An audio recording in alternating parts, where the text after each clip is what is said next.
I have a chia seed in my mouth, so I'm gonna eat that.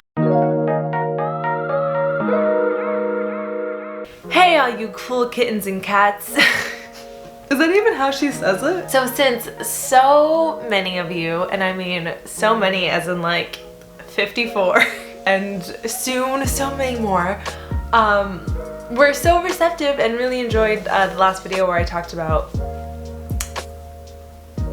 finding your way back into alignment, I thought that I could come back and talk about something else that's important to your development. So if you're new here, my name is Jazmin Kylene and I'm a journalist, and I normally upload like interviews and stuff like that on my YouTube channel, which you can check out if you subscribe. But lately I've been kind of posting more how-to videos on how to just like do different things to find yourself on your spiritual path and like self-discovery and self-love and stuff. So thank you for tuning in. This week, I want to talk about inner child healing. I just want to preface this by saying that like inner child healing, like what it's known to be in the community, is basically like healing trauma that may have derived from your childhood. And I mean, honestly, if you were a child, you have trauma. We all have it, and it's something that we should all do. This isn't necessarily going to go into like that part of inner child healing, because like that's intense and like involves therapy, and we should all be in therapy. I've been Skyping with my therapist every Tuesday. Shout out to Lisa, love you girl. But this part is more of like the things that I do to embrace my inner child on a day-to-day, which if you know me, you know that I'm very good at this because I'm literally 12. I think that as a child you are not necessarily bound by the expectations of the world and comparing yourself to others and what you want to be, and I think just as a child you are your most authentic self because you are present. You're just there to play and have a good time, and I think that if you incorporate more of that version of you into your adulthood, I find that you can have a much happier and more blissful experience. My self-discovery in my early 20s has led me back to who I was at 14, which is just a girl who was really confident in herself and just wanted to like watch Hannah Montana and eat some crackers with peanut butter on them. I don't think it stunts anything that you do as an adult. If anything, it enhances it because you just live a life more free and more spunky. I don't know why the word spunky is coming. So here are 7 things that I do on a day-to-day to embrace just being the little toddler that I am. The first step that I would recommend you take is to do activities that you enjoyed as a kid. This one is kind of obvious, but I think a lot of people don't realize it. Whether you really liked drawing as a kid or you were really into like rollerblading as a kid, not only can it revive like the inner child in you now, but oftentimes if you're feeling like lost in what your life's purpose is or what you're meant to be doing as a career, it can really be indicative of what you're meant to be doing and what brings you the most authentic joy. Like obviously I wrote stories a lot as a kid, and I would like make books with like paper folders and stuff, so wow, I became a journalist. Like didn't see that coming. That's one way to go about it. But also just like hobbies, you know, I did dance class for like a lot of my life. I stopped doing it in my adulthood because I didn't have time. But it's been something that I've started to do again in order to connect again with my inner child, and it's brought me so much joy. There's something about like picking up an activity that you enjoyed to do at your leisure when you were a kid that is just so freeing and really just gratifying. And it can be really insignificant hobbies. Maybe you used to, I don't know, lay on a sidewalk and like watch snails. Maybe that was like your freaking Saturday night. Do that. See what snails are up to in 2020. Or maybe you like to draw a lot, or you like to like chalk on the sidewalk. Whatever the case may be, find what it is that you like to do and just start doing it again, shamelessly, and see where it takes you. That's such a weird, evasive way to end something. Just see where it takes you. The second thing I would recommend to do is to have a photo of your childhood self displayed. This has actually really helped me. I can take a video afterwards of like where my childhood photo is displayed, but it's right over there. So when you're in my room, you can see I have all like my CDs and stuff, and then at the tippity top I have an I am ascending thing, because that's what I'm doing, I'm ascending. And then I have this photo of me when I said photo. I have this photo of me when I was 14. Yes, I am 14 there. Yes, I pretty much look exactly the same, and that's really embarrassing because like, why don't I look any different?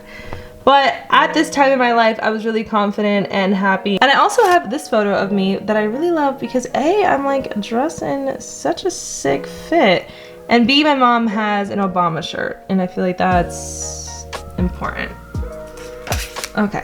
I made sure to choose a photo that invoked not only just a lot of good memory, but like it made me see directly me at my purest state. To my core, I've always been the same person, but as you get older, outside influences can kind of not like take you, but you know, I didn't grow up anxious and I didn't grow up with any insecurities, but I developed those over time. So when you see a picture of yourself as a kid at your most confident, at your most free, it can kind of remind you that like that is who I am, and that is who I am when I'm not affected by all of these outside sources. It's just a nice reminder to have, and it's very encouraging if that's more of the version of yourself that you want to embrace in your day-to-day. Make sure to choose a photo that resonates with you and that represents the version or the child version of you that you want to embrace more in your adult waking life before the dread of capitalism knocked you down. You know what I mean? Third thing would be to wear bright colors. I feel like as kids, we were really expressive in our clothing, and like, yes, obviously as you get older you continue that, but I think we kind of lose, well, maybe not everybody, because I'm sure there are still people out there who rock neon colors and go off queen, but I think a lot of us have kind of like, I don't know, we've gone more toward like the neutrals and like what looks cute for like a club night out. And like, while that's still fine, I think it's really important to embrace wearing bright colors and like mixing patterns and just like being free and expressive in our clothing, because I think that can kind of make us just feel connected with our inner child again. And yeah, think like Junie B. Jones, like that kind of outfit. Like that's what you should be rocking every now and then. You know what I mean? What a queen. What a fashion icon. The fourth step would be to watch childhood shows that you really enjoyed, or listen to music from your childhood that you really enjoyed, or like read books that you really enjoyed as a kid.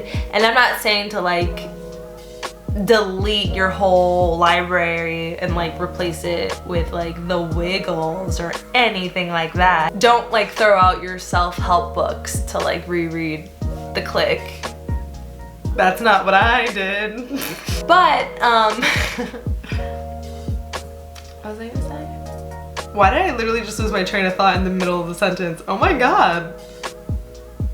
But incorporate more of these things that you enjoyed from your childhood in just what you do. Like if you just want to spend one night like rereading a Junie B. Jones book, or like listening to some Hilary Duff or Vanessa Hudgens, or binge watching Disney Channel original movies on Disney Plus, you know, it's gonna help you feel more connected to the inner you, and it's gonna bring you a joy that you haven't even tapped into in a while. You can even play like games that you liked as a child. So like I was a big Webkinz fan, so like sometimes every now and then I'll go on like webkinz.com and like play those games, or like Neopets or Club Penguin.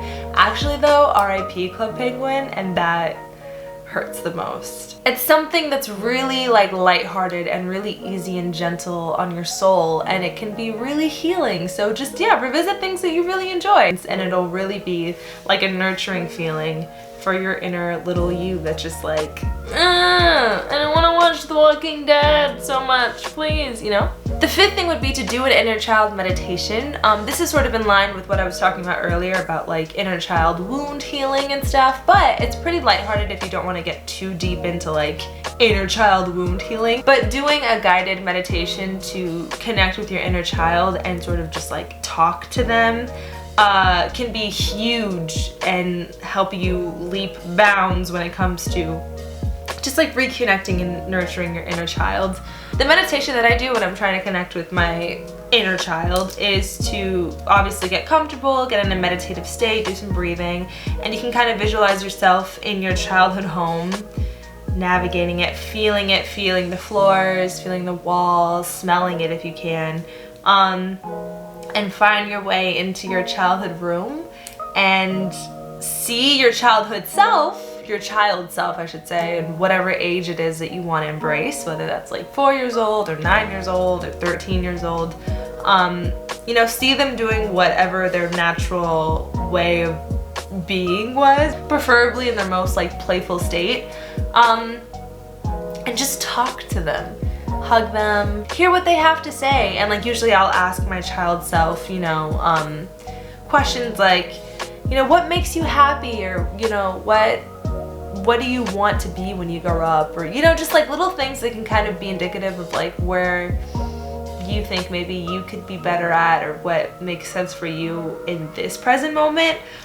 It sounds a little wacky, but it's really, really healing and really imperative if you want to be this big kid again. Also, what's so insane is that like while I'm doing this meditation, I'll like see things from my childhood home or childhood room that like I completely forgot I owned, and it's pretty sick. So let me know how your experience is with that. Sixth thing would be to incorporate childhood things. And what I mean by this is that like I still wear like Hello Kitty clothes all the time, which is a childhood thing for me. I was really into Hello Kitty as a kid. I'll still like, if I see like SpongeBob stickers, I'll buy them and put them on things. I'm really into journaling, so like I finished basically all of the notebooks that I had, and I needed a new notebook, and so instead of just going out and getting like a cute one at like the kiosk at a mall, I decided to go on eBay and I got a Lisa Frank notebook. Can we take a moment?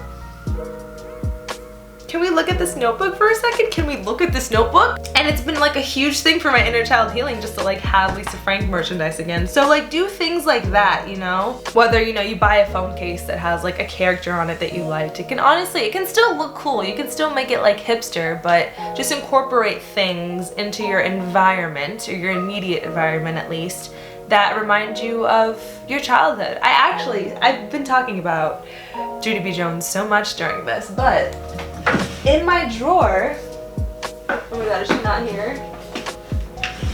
Just give me a second, oh my god, where is she? Oh my god, I'm being a liar. Oh my god, where is she? Well, I couldn't find what I was looking for, but I did find this koala pen, which I feel like that like also goes in line with what we're talking about, right? And lastly, but not leastly, incorporate more play into your life. I think we get really disconnected from our inner child when we get hyper-focused on the things that adulthood forces us to be hyper-focused in on, whether it's like work or bills or finances and all of that stuff. Which is important and vital in our survival. I'm not saying to just like surrender all responsibilities and like live as a vegetable unless that is your MO, but it's really imperative that you incorporate, this hair has just been doing its own thing.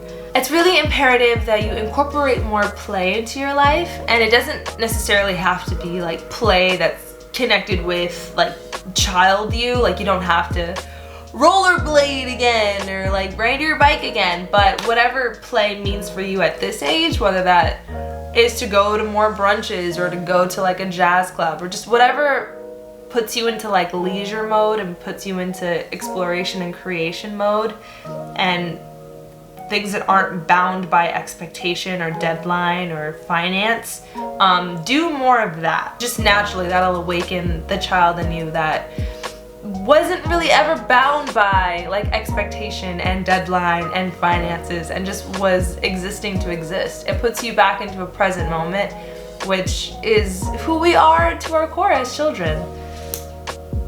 Thank you.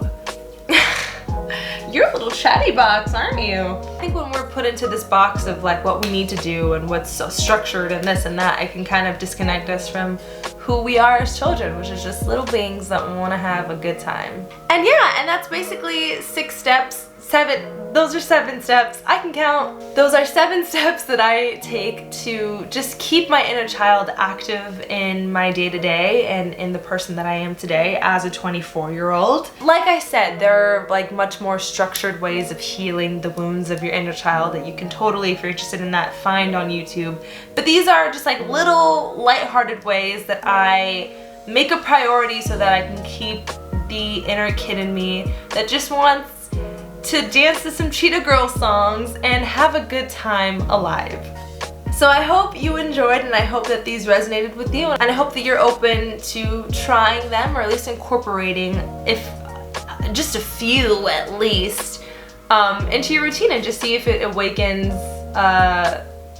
your MySpace phase. Am I right? So if you like this video, then feel free to subscribe, because that's how you're gonna see them.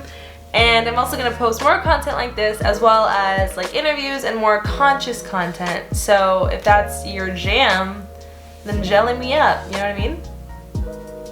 I'm sorry.